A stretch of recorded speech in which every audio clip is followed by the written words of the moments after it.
Well, I'm absolutely delighted to welcome from Australia, it's the lovely Nikki Gillis. And Nikki, your first time in the UK, how's it going? It is, and it's lovely. I've really enjoyed travelling around the countryside, which I've done a lot of, and the audience have just been fantastic. And very different over here, obviously, because, Britain's such a small country compared with Australia. And, you're used to 6-7 hour journeys, probably a lot longer than that, just to get from one gig to another. Over here, I suppose, although we think it's quite a long old trek between cities, for you it's a breeze.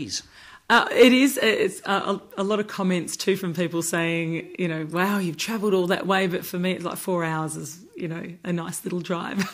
So, yeah, we are used to the long distances in Australia. But I mentioned it's the first time in the UK. How are the audiences taking to the music of Nikki Gillis? Fantastic. They've all been absolutely lovely, and it's a bit daunting when you first arrive in a new country, and especially playing your own songs. You don't really know what the reaction's going to be, but everyone's just been really fantastic. Because this is the thing, your music is very varied.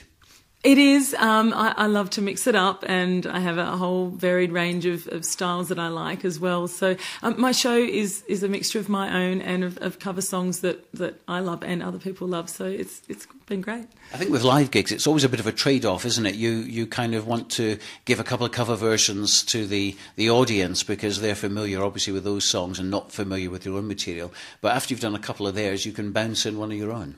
Yeah, I think mixing it up is what works, and I like to sort of start off fairly not slow, but not so heavy. But by the end of the show, I like to have a lot of fun and rock it up a little bit.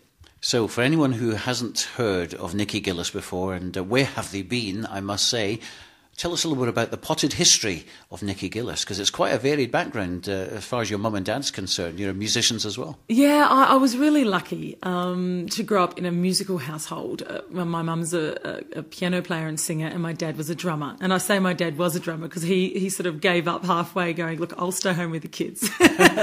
Neighbours complaining, that sort of thing? No, we didn't have neighbours growing up. We grew up on a vegetable farm, I think you call them here. We call them market gardens in Australia. So we were lucky. We didn't have neighbours, which was great because we made a lot of noise. It wasn't until we moved to suburbia later that we went, ooh, we're a bit loud.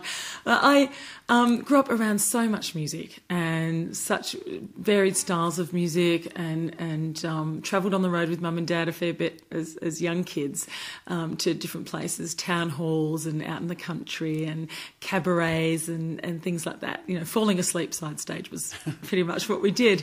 So, and then growing up in church choirs and musicals at school. Then I joined. I actually went on the road about the age of 16 as a backing vocalist for cabaret acts around Western Australia, and then joined rock and blues bands at 18. And one of the bands was called Buckshot Dollar. I love that name. That was when the country influence really kicked in for me. So where did that come from, the country influence? My mum as well, but I also have to blame my Auntie Jo, who is really responsible. I think I was 9, and she gave me my first Emmylou Harris cassette. That would inspire anyone. Yeah, so that's really where it came in. And Mum was in country bands when I was a teenager, so it sort of all moved through. And it wasn't until I started writing my own material that it really had a country influence to it. So, and once I joined the country rock band, it was all, that was it for me. Now, you have an album out the moment called Lucy's Daughter. Where did the title come from? Really, from my mum. Her name is Lucy. Yeah, there we are. No, look, the story is exactly that. Growing up with a musician mum who, of course, in the industry in Perth, in Western Australia, everybody knew my mum. And, of course, when I started, it took a long time for people to know my name. I was just known as Lucy's daughter. So, right. Yeah, people would say, this is Nikki, but they'd always finish it with Lucy's daughter. So really finding a title for the album was difficult through the tracks. There was nothing through the album that really grabbed it and went, this is what the album is about. I think because the album's a mixture of songs I've written, songs I grew up listening to, and definitely songs my mum influenced me as far as listening to, it sort of fitted.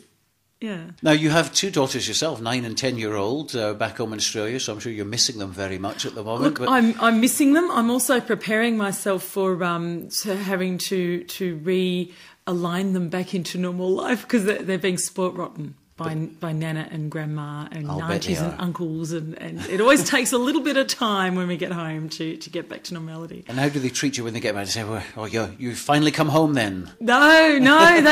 For them it's an adventure as well. It's a holiday for them because they are in Perth and we now live in Sydney, which is the other side of Australia. So for them it's really exciting, but they're also always happy to come home to their own beds in the end. And the big question is, are we going to get an album in the future called Nikki's Daughter? Could happen. Well, they might have to argue over that one, really, might they? Nikki's Daughter 1 and 2. I think they love music. They're always singing around the house, and not so much now. When they were really little, they used to say, "Mummy, it's out. Don't sing. This is where we sing." So they do love it. And are they your biggest critics? Absolutely. Absolutely. They'll soon tell me when something isn't, or they don't like something. They'll let me know. Now, you mentioned you're from Perth, Western Australia, and there's this image, I suppose, of Australia being absolutely huge over there and full of deserts, and there's nothing there. But to be successful in the business, you would have to move away from Western Australia to where the action is, I suppose, the Sydneys and places like this in Eastern Australia, and that's in fact what you did. It is. It's one of those. Perth's a beautiful place and really hard to leave, but it's one of the most remote cities in the world as far as being, part of the same country.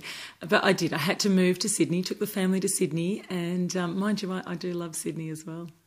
Yeah. Well, that must have been a big decision to make. Was that the moment that you said, right, let's really have a crack at the business they call show? Yeah, it was, and as much as it was a big decision, it just felt like a natural progression, like we had to do it. So, it's been fantastic. Since I landed in Sydney, I just haven't stopped. I thought I was busy in Perth, but I'm really busy in Sydney. And I'm very busy musically as well, because you brought along today an album which you've been working on with Bob Howe, who I have never met, but I've had dealings with for the past few years, works with Frank Ifield, of course, tremendous musician.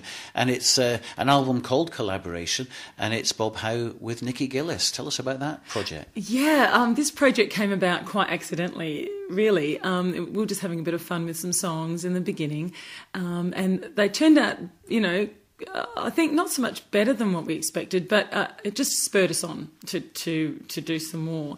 And we've ended up with 10 tracks now, and it's a collection of all covers, and quite a varied collection from Snow Patrol to REM to a bit of Buddy Holly on there as well. And Mark Bolan and Smokey. Yes. I love that song, Lay Back in the Arms of Someone, Nikki Chin and Mike Chapman, I think, yeah. isn't it? Chinny Chap, Chapman, as they were yes. called back there. I mean, I remember them from obviously the glam rock days from the mid-70s, and they were prolific back then, but always a great song. So how did you come to do that one? Oh, look, we went through so many songs. As you can imagine, when you say, okay, we're going to do an album of cover songs, you go, oh boy, where do we start? So, but I think, that was just one of the songs thrown in the hat, and it came up, we'll do this one. And what about the next album to follow up Lucy's Daughter? When's that happening? Well, there's a couple of things in the pipeline. There's a live and acoustic album ready to be released, and I'm also working on some new original songs and a studio album as well. So there's all sorts of things coming out